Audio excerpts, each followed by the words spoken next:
My intuition is telling me there'll be better days.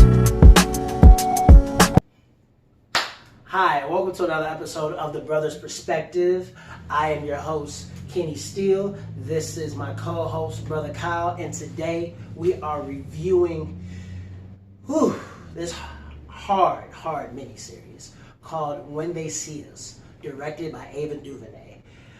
This film stars, and I'm going to try to name the kids mostly because, of course, there's an adult and kids, story with this full, complete story.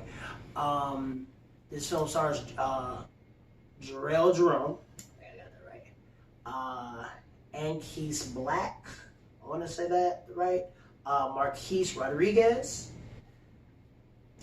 Ethan Hurst, and I want to say Khalil Harris. I think I got that right. I don't know. It's alright. I just learned their names like 10 minutes ago. And John Leguizamo. Oh yeah. Shout out to John Leguizamo, who's also in this film. Michael K. Williams, and just what's the mom? if you know her name, because I don't know her name. Many of moms. Niecy Nash. Niecy Nash. Yes. Yeah, God, Niecy Nash did such a great job in this film. Yeah. And it's a huge cast, of course, but it's a miniseries. This film, if you do not know, explains the story of the Central Park Five. Now, this is an interesting take on this film because it clearly comes from the direct perspective of these accused boys. Antron McCray, Kevin Richardson, Corey Wise, Raymond Gonzalez Jr., and I'm missing one, Yusef Salama. It definitely kind of takes place from their perspective. And this is a hard watch, but very informative, very knowledgeable. To quote the great D.L. Hughley, he said, "This is the most beautiful, sad story in American history." It's one of those stories that's really going to take you through all emotions, but even though it takes you through all emotions and you go on this journey, it's very informative, and it does make you hopeful that these men's story is being told. And we can, with this knowledge, we can all make a difference. Kyle, how'd you feel about the movie, man? Because when we first watched it, you'll know it was a rough go for you. Man, it still was a rough go for me. I ain't gonna lie. I'm not gonna say I cried. I got emotional though. Oh boy, yeah. I cried. No, I cried too, man. But I'm gonna use emotional. Key words, but man, it was harsh, and and the reality of it is our justice system needs some working on, And you know what? There's so many cases on that, and we're going to really try our best not to touch on the case and really just to touch on the story and these performances. To be honest, this was a really touching story, and I shout out to the child actors who are part of this story. They sold it so well, so incredibly well. Honestly, it's not to be an insult to any entertainer or performer, but to this degree, I had no idea child performers were that talented. I mean, these kids literally suck you in with just their innocence, their confusion, their emotions of hope and bravery, comfort and camaraderie between one another. It was just really just a dramatic tale. And honestly, my level for child performers is going up a one level. Like, these kids were extremely talented. Yeah, they definitely made you. They brought you into what they were going through. I mean, of course, I've never been through that, but yeah. But if I can imagine something, well, it's past my imagination, but they sold it. Like, absolutely, definitely sold it. And man, I just feel like, even though, if you know the story of Central Park 5, even though they got out, they were cleared. And, of all charges. Yeah, and everything. Still, it just feels like nothing can be done to reconcile what happened to them. No, absolutely. I've been quoted on numerous of our social media accounts just saying just due process for these men wasn't enough.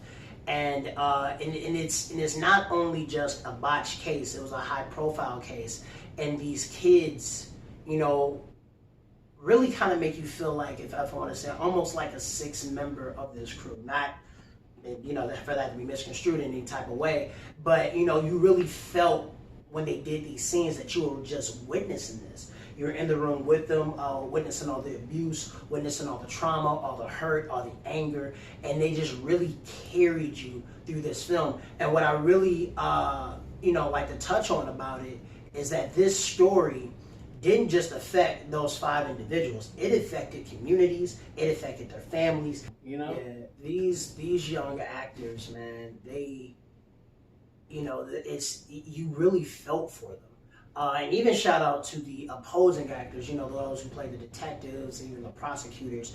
They brought so much anger, hatred, and vile actions just to this film. And these kids would not have been able to feed off of those emotions had they not brought it there. And I know just from looking at it and, you know, thinking of my mom on set, it had to be a lot of tension.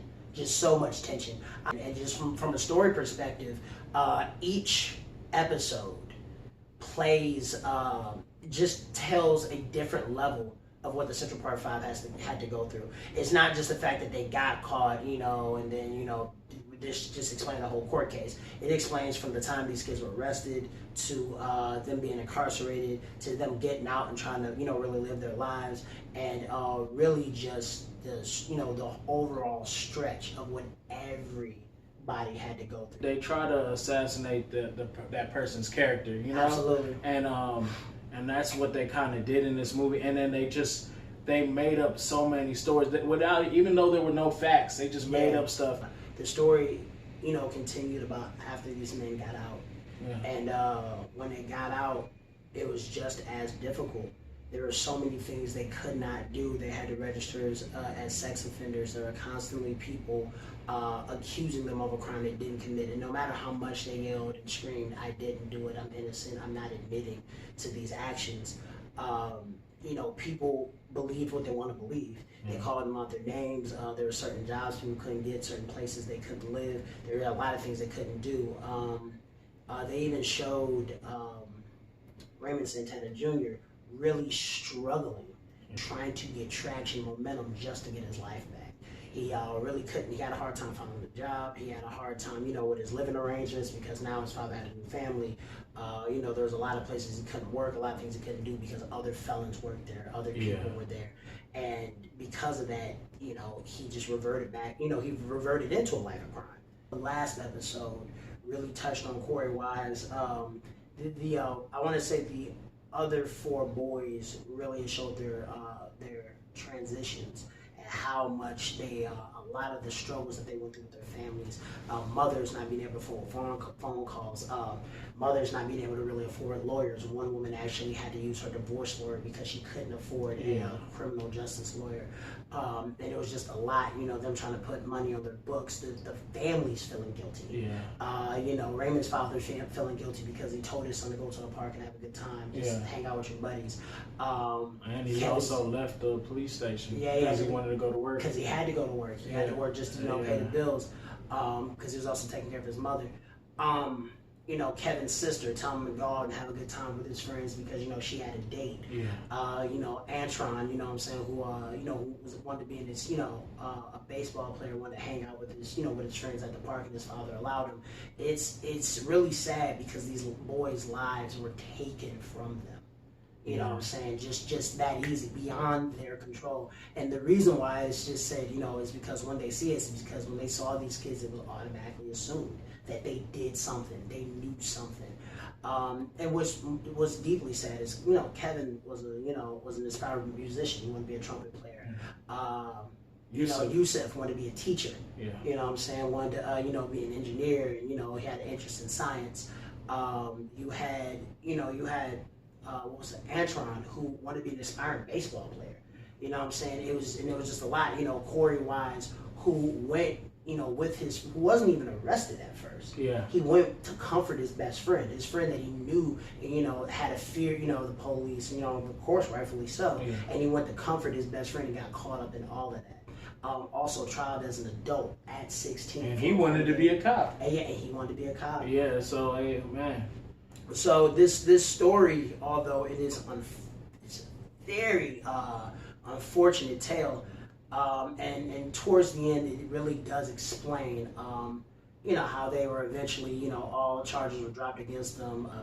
But even John Leguizamo, Niecy Nash, Michael K. Williams, all did such a fantastic job and played different, parents in different scenarios. It wasn't really just like all the parents were going through the same thing and they were coming together and had camaraderie and was kind of hugging and kissing. No, everybody had their own trials and tribulations. Everybody was going through life. Like we said before, John Leguizamo being a struggling father, Michael Carter Williams being a convicted felon, trying to make sure that his son did not go down the same path and not receive the same treatment that he did. Niecy Nash being a single mother and, dealing with, a son with a learning disability, and not only that, another son who was transgender. It was just, you see these people who were not only in poverty and harsh conditions, you see people on a day-to-day basis trying to make it. And I think what hit so hard for you and I, if I could just speak for you for a little bit. I'm from Detroit, Kyle's from Dallas. These young men and women look like our neighbors. They look like our siblings. They look like our friends, our loved ones. And, it really did hit home because in your heart of hearts, this could be any of our family members. This could be, our brothers. This could be our sisters. This could be our neighbors down the street. It could be us. It could be us. Anybody that you care for. And it's just an opening to really show you how flawed our justice system is and how much we all need to work together to make a change. So I believe, even though the story is harsh, a lot of people may struggle and have difficulty watching this film, but I implore you to watch this film. All right, it's a 5, man. They got me to feel, when you make me feel like it's part of this era, this time frame. Man, I can relate to it so much, even though I haven't been through it. I felt it, and like I said, even though it seemed really harsh, it might have been worse because there's only so much you can put on film. I can explain something, but can you translate that to film? And man, Ava Duvernay did a good job, and the Central Part 5, who also helped with this film. Automatically I'm giving this a 5. This is, and that's not just to say because it hit us on the emotional level or it hit us on, a intellectual level. I'm giving this a 5 out of 5 just due to the simple fact that this was the best perspective story I've ever seen. Like it really sucks you in and makes you feel like you are a part of this case. It makes you feel like you're a part of that night. It makes you feel like you're in the jail with them, with Corey and Yusuf, Kevin, Antron, you know what I'm saying? Raymond. It was just very real because like you said, everybody had their own characteristics, like the parents and too. You got one like a single mom here, and then you got a family where the dad is kind of like a coward in some instances. It just shows different aspects of life, And they just did a great job. Yeah, and I understand that even a lot of this was kind of fictionalized, and maybe some of it may have been fabricated and highlighted and dramatic to a degree. But at the end of the day, that is our reality. It's not out of the realm of our reality. Yeah. I feel like she can only put so much. I feel like it probably was worse, I think it was probably worse. Yeah, she probably wanted 5 episodes, and they were just like, look, this is a little rough. We have to cut it down to 4. But it's that real. Yeah, it was good though. But definitely let us know what you think in the comments. Please give us a like, share, and subscribe. Tell the story. Yeah, I know. Just reliving this. You're like, whew. Let us know what you think. And until then, you guys be cool, be kind, and we'll see you soon. Peace. Peace. My intuition is telling me there'll be better days.